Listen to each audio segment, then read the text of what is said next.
ಓಂ ನಮೋ ಭಗವತೆ ವಾಸುದೇವಾಯ. ನಿತ್ಯ ಭಕ್ತಿ ಕಾರ್ಯಕ್ರಮಕ್ಕೆ ಸುಸ್ವಾಗತವನ್ನು ಕೋರುತ್ತಾ, ಪಿತೃಗಳ ಹೆಸರಿನಲ್ಲಿ ನಾವು ಪಿತೃ ಕಾರ್ಯ ಮಾಡ್ತೀವಿ, ಅಮಾವಾಸ್ಯೆಗಳು ಮಾಡ್ತೀವಿ, ಮಹಾಲಯ ಅಮಾವಾಸ್ಯೆ ಮಾಡ್ತೀವಿ.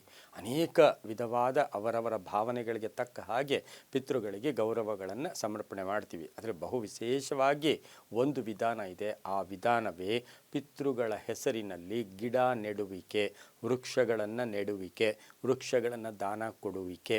ಇದರಿಂದ ಏನು ಫಲ, ಇದರ ಮಹತ್ವ ಏನು ಅಂತಕ್ಕಂಥದ್ದನ್ನು ನಾವು ಇವತ್ತಿನ ದಿವಸ ತಿಳ್ಕೊಳ್ಳೋಣ. ಏನು ಪಿತೃಗಳ ಹೆಸರಿನಲ್ಲಿ ಅವರು ಎಷ್ಟೇ ವರ್ಷ ಆಗಿರಲಿ, ನಮಗೆ ಅಥವಾ ನಾವು ಬೇರೆಯವರ ಹೆಸರಲ್ಲೂ ಕೂಡ ಕೊಡ್ಬೋದು. ಯಾರೋ ಇಬ್ಬರು ನಮಗೆ ತುಂಬ ವಿದ್ಯೆ ಕಲಿಸಿರ್ತಾರೆ, ಅಥವಾ ನಮಗೆ ಗುರುಗಳಾಗಿರ್ತಾರೆ, ನಮಗೆ ಅನ್ನದಾತರಾಗಿರ್ತಾರೆ, ನಮಗೆ ಫೀಸ್ ಕಟ್ಟಿರ್ತಾರೆ. ಅವರ ಹೆಸರಲ್ಲಿ ಅವರು ಇರೋದಿಲ್ಲ, ಅವರು ದೈವಾಧೀನರಾಗಿರ್ತಾರೆ. ಅವರ ಹೆಸರಲ್ಲೂ ಕೂಡ ಒಂದು ಗಿಡವನ್ನು ನಾವು ನೆಡಬಹುದು.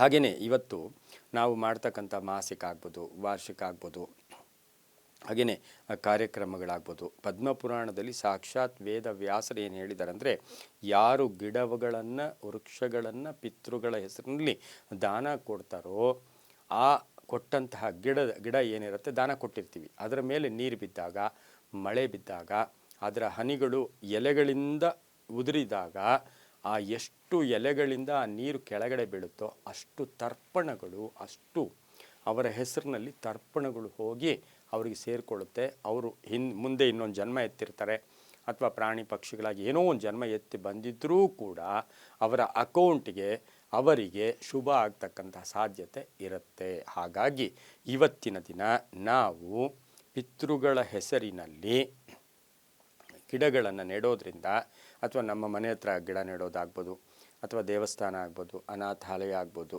ಅಥವಾ ಸಾರ್ವಜನಿಕ ಎಲ್ಲೋ ಒಂದು ಕಡೆ ಒಳ್ಳೆಯ ಜಾಗಗಳಿರ್ಬೋದು, ಅಂಥ ಕಡೆ ಗಿಡಗಳನ್ನು ನೆಟ್ಟಾಗ ಆ ಎಲೆ ನಾವು ನೀರು ಹಾಕಿದ್ರೂ, ಮಳೆ ನೀರು ಬಿದ್ದರೂ, ಒಂದು ಎಲೆಯಿಂದ ಒಂದು ತೊಟ್ಟು ಕೆಳಗಡೆ ನೀರು ಬಿದ್ದರೆ ಅದು ಒಂದು ತರ್ಪಣಕ್ಕೆ ಸಮಾನ ಕೂಡ ಆಗಿರುತ್ತೆ.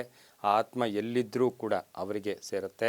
ಸನಾತನದಲ್ಲಿ ನಾವು, ಸನಾತನ ಸಂಸ್ಕೃತಿಯಲ್ಲಿ ಸುಖ ದುಃಖಕ್ಕೆ ನಾವು ಪುಣ್ಯನೇ ಕಾರಣ. ಸುಖಕ್ಕೂ ಪುಣ್ಯ, ದುಃಖಕ್ಕೂ ಪುಣ್ಯ.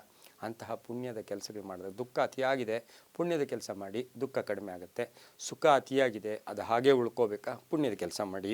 ಇದರಿಂದ ಒಳ್ಳೆಯದು ಆಗ್ತಕ್ಕಂಥದ್ದು, ಜನ್ಮ ಜನ್ಮಕ್ಕೂ ಕೂಡ ಒಳ್ಳೆಯದಾಗ್ತಕ್ಕಂಥ ಸಾಧ್ಯತೆ ಎಲ್ಲವೂ ಕೂಡ ನಂಬಿಕೆಯ ಆಧಾರದಲ್ಲಿ ಅಂತ ಹೇಳ್ತಾ, ಸರ್ವೇ ಜನ ಸುಖಿನೋ ಭವಂತು, ಸಮಸ್ತ ಸನ್ಮಂಗಳಾನಿ ಭವಂತು.